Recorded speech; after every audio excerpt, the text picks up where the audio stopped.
السلام عليكم، كنتمنىكم تكونوا بخير وعلى خير. اليوم ان شاء الله غنحضر انا وياكم واحد الطويجين ديال اللحم بالبرقوق.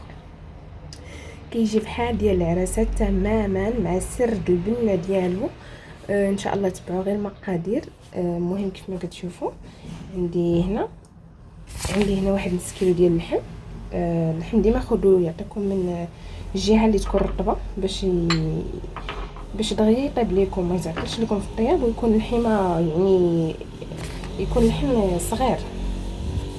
بالنسبه للتوابل عندي هنايا واحد معلقه صغيره ديال الابزار، معلقه صغيره ديال الخرقوم بلدي، معلقه صغيره ديال السكينجبير. وبالنسبه للملح كيف ما تنقول لكم ديما فهو كيبقى اختياري على حسب كل واحد. كاين اللي كيجي الطويجين ديالو مملح شويه، على حسب انا كندير شويه ناقص شويه مليحه، يعني كيبقى بالنسبه للملحه اختياريه.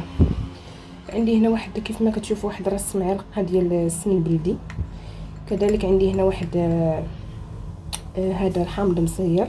عندي هنا غنحتاج واحد دويمه ديال الزعفران بلدي. عندي هنا واحد 4 كاس ديال الزويته بلديه. وهنايا عندي زعفران شعره اللي رقدته هكا في ميها، خليته يطلق واحد شويه بعدا. وبالنسبه هنا عندي واحد القليل من القزبر معدنوس وواحد 2 دويمات صغار محكوكين كيف ما كتشوفوا على هذا الشكل. وهنا عندي بصاله ديالي اللي انايا قرطتها على هذا الشكل هذا. ودابا غادي ندوز باش نشر من عفوا باش ندير لي قامه اللحم. هو الاول ندير اول حاجه الحمه ديالي، غنضيف عليها التوابل كلها،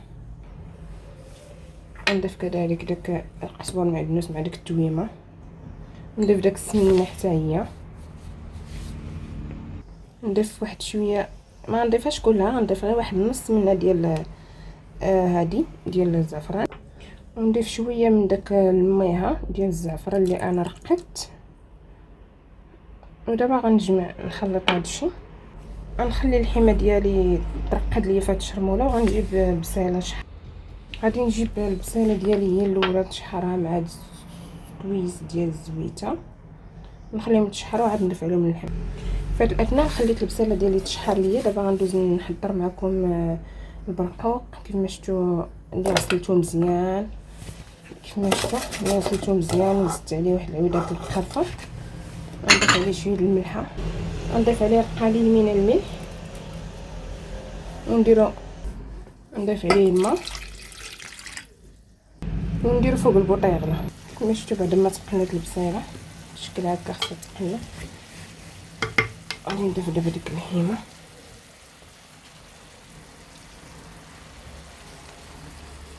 داك الملح اللي بقات،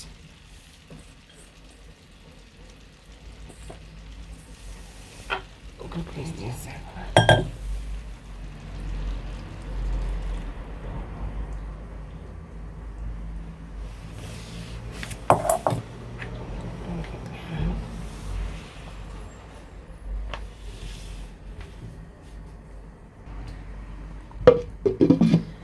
هذا هو الشكل النهائي ديال الطويجين. كيجي صراحه زويون وكيجي مدغمر وطايب على حقه وطريقه. الا عجبتكم الطريقه ديالي وعجبكم الفيديو، ما تنساوش انكم تشتركوا في القناه وديروا جيم وتبارطاجيوها مع بعضياتكم، ونشوفكم ان شاء الله في فيديو جديد. الى اللقاء.